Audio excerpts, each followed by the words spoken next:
So Ilhan Omar pushes regime change in Somalia, guys. This is really important. A lot of people, nobody's talking about this. So just to give you guys some background on from Ethiopia to Somalia, we know that the Washington State Department has attempted to and failed to push interventionist foreign policies, right? And they're now shifting to interference to Mogadishu. And this isn't the first time, according to Plush News, they say this isn't the first time that the conduct of the U.S. is questioned in the Horn of Africa. Some analysts have accused it of supporting the Tigray fighters who have killed and caused misery to thousands in the north of the country with a selfish motive of removing the legitimate government. And so then they talked about how this happened. So basically, the United States condemned the suspension of Somalia's Prime Minister, Mohammed Hussein Roble, by the country's president, Mohammed Abdullahi Mohammed, a move that's been widely interpreted as meddling in Somalia's internal affairs, because that's exactly what it is. They normally call this guy, this is what he's known as Farmajo, and in a statement Sunday, he accused Roble, the prime minister, of stealing land owned by the country's army and interfering with defense ministry investigation. So essentially, this guy wanted to pretty much name himself the president of Somalia, in lesser words.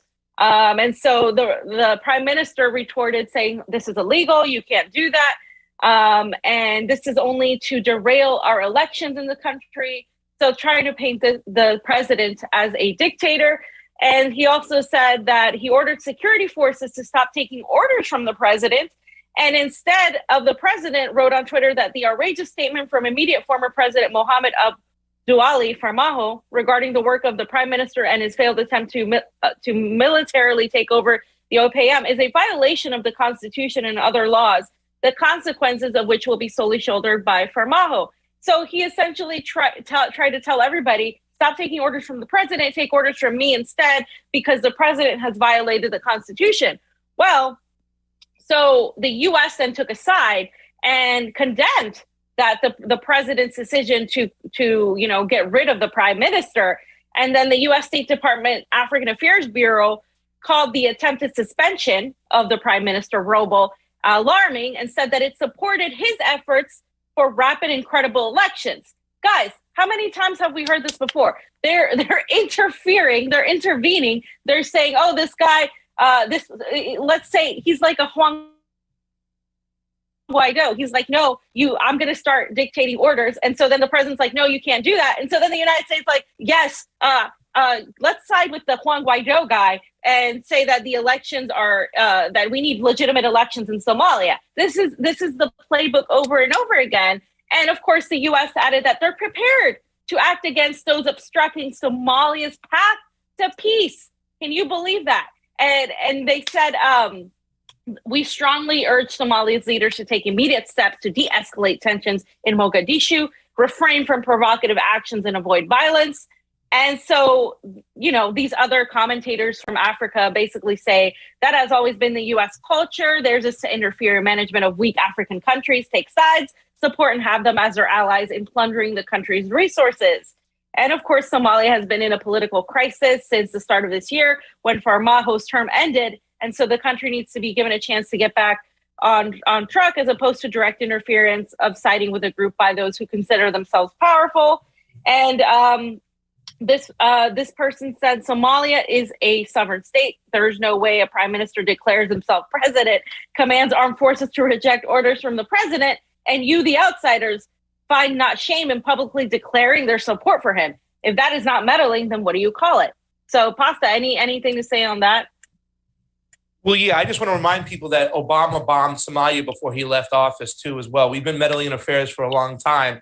And I think it was our second or third show, fam. I can't remember which one it was. But we alerted people to AFRICOM, what was going on over there, that we were getting ready to meddle there. I don't think we put the pieces together that it was the fourth industrial revolution. But that's what this is about, right? This is about resources, really. This isn't about, and I'm glad they said this is the path to, what they say, path to freedom. They usually should say the path to democracy. And yes, you say, you can see the playbook. It comes out every single time they have a chance. Oh, their elections are no good. Once again, it's their elections. That's why the Convo Couch does what we do. That's why we went down to Nicaragua and Honduras. And we'll continue to go to these places that we can do to show how much better their election system is than ours. But I think people need to wake up, and especially the progressives. I mean, if this is not meddling in a country where people of color are going to die, are going to get bombed, and if you can't see that writing on the wall, that this is what this is all about. This is about corporations going in there. This is about resources that we want, the elites here, they want. I shouldn't say we because we're not part of their decision making. And people have to recognize this for what it is. This is something that's been on the wall for a long, long time. When it comes to Somalia, when it comes down to Ethiopia, why are we even interfering? And when you see these Zoom calls that are getting leaked out there, and they're telling you plain and simple that they're trying to overthrow their government and make regime change, why isn't there an outcry out there? Why aren't people picking up the phone and calling their senator, their congressman, and whatnot? This is something people on both sides of the aisle, fam. The left gets tricked into think that we're doing it for humanitarian reasons, so they stand behind it because they don't learn about the regions, they don't understand about it. The right lets this happen because they don't want to. They think that America is the beacon for democracy and whatnot. And wouldn't do such things. So this is just another one of these crazy situations. And let me just say this much. Keep your eyes, ladies and gentlemen, on Africa. AFRICOM, Biden. Obama put the drones in Africa. He lit them up. Now he had drones going around. Trump armed them. So now he had step 1, step 2. Now here comes Biden. Step 3. So things are going to get hairy over here. It's going to cost us money. And the libertarians, I know, are screaming about that. The left needs to open up their mouth on this. We need to stay out. We need to get out of these regions. We never seem to do. And no matter what, it's either buried on the last page of the newspaper or people just don't pay attention to it. They're still so distracted from what AOC is talking about rather than putting their foot down and saying, enough is enough. We need to stop intervening in these countries and let them determine their own path forward. Exactly. This is why I'm so anti-squad, because they're imperialists who just tweet about healthcare for all. And they don't even actually fight for healthcare for all. So the U.S. They're not even getting us healthcare for all now. It's like you used to say they're imperialists that want healthcare. They don't even want healthcare anymore, fam. No, not at all. So the UN, issued a statement saying that they're calling for restraint and dialogue. Why does the UN have to meddle again? And so then the U.S. Embassy went and said, yes, we call on Somalia's leaders to de-escalate tensions. And an NCC meeting is urgently needed to accelerate and improve the electoral process and bring the elections to a rapid, credible conclusion. Why does the U.S. get to say that? It's not your place. Get the hell out. This isn't your country. Why do you feel like you have the ability to interfere or say anything? Nobody gives a shit what you have to say when you're overthrowing democracies all over the world. The Bureau of African Affairs, of course, which is the U.S. Organization, from the Assistant Secretary of State of African Affairs, said the U.S. is prepared to act against those who obstruct Somalia's path to peace. The attempted suspension of Mohammed H. Roble is alarming, and we support his efforts for rapid and credible elections. All parties must desist from escalatory actions and statements. So again, they're taking a side. They're saying we support this guy who just declared himself president, and yeah, we need new elections. And here comes Ilhan Omar, okay, the squad member, the progressive, the supposed anti-imperialist. Here, a person who's Somalian herself. Farmajo is a year past his mandate. It's time for him to step aside and for long overdue elections to proceed as soon as possible. She's obviously taking the State Department side. She's a State Department talking head, a narrative manager. There she is. I mean, in all her glory. And the best part of all of this, Pasta, is that I'm getting Somalians in Minnesota telling me I need to go to Minnesota to talk to them because they're pissed and they're gonna try to get her out. So Ilhan right now is hated by the left. She's hated by the right. She's hated by a lot of us, who are like progressives, or, well, I'm not even a progressive anymore. I don't even know. But she's disliked by progressives for this. She's disliked by the left. She's disliked by the right. Nobody's really liking her. So she's actually in danger of losing her seat because her district has a heavily Somalian population. That's how she got elected.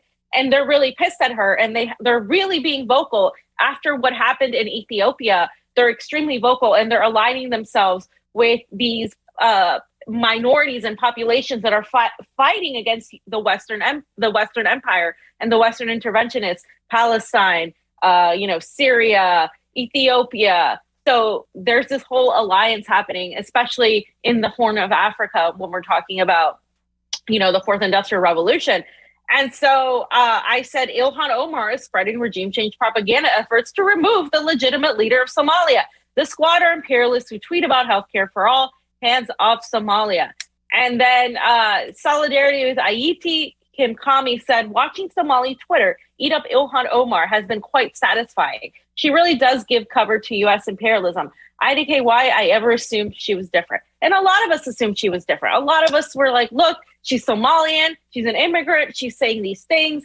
But what you have to look at is their policy. You have to look at what they're actually pushing.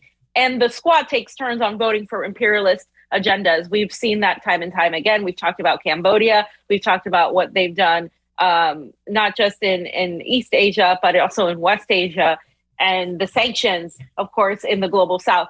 So, again, anything to wrap up, Pasta? I mean, this is just... Well, you've got to be careful, fam, because you know the tactic that's going to be used against you. It's always used. Anytime you have any criticism for people like Ilhan Omar, you're a racist. And that's what they're going to say, fam. Fam is just a white passing woman that is now being a racist against a woman of color and Ilhan Omar. How dare her? They never look at the substance of what's going on. And that is the playbook that's used over and over and over again. The part I like about this whole situation is that Somalians in Minnesota are speaking out. And that's the most important thing. Because time anybody says, well, you're being racist, I'm saying, well, I'm just lifting their voices up. They're from this country. They're people of color. Don't they have a right to say what's what? So I am very, very proud of those people who are speaking out. But you better believe, fam, there's going to be Somalians that live in Minnesota that are going to be so indoctrinated into American society that they're going to support Ilhan Omar no matter what. But the fact is that we have a lot of voices from that community. That is what's really important. But you better believe it. They're going to come after you in that way, using the identity politics. And let me just say this much, fam, because like you had also mentioned the fact that they take turns with their votes. This one will vote yay, this one will vote nay. A lot of them will vote nay so they can come back and say, I voted against that. But it's different than holding a press conference. It's different than using your 5 million followers to do what you did the other day when you did your independent video for solidarity, calling for people to stand up and to stand with each other on an issue. That's what needs to be done. If these people were for real, it wouldn't just be their votes, right? Because their votes do make a difference. Their votes do matter. It's speaking up on those votes because they make a vote and then they're silent about everything else. Exactly. And just if you guys go to #HandsOffSomalia, you will find a lot of Somalians and a lot of people from the Horn of Africa really standing in solidarity with Somalians. Again, the U.S. has failed in their attempts to have to overthrow basically these democratically elected leaders. They have tried in Ethiopia, and also, they don't mention how the U.S.-backed governments have committed so many crimes and have largely pretty much destroyed a lot of the economies. And there's a lot of human rights abuses that have gone on with the U.S.-backed government. So just to, close in on that,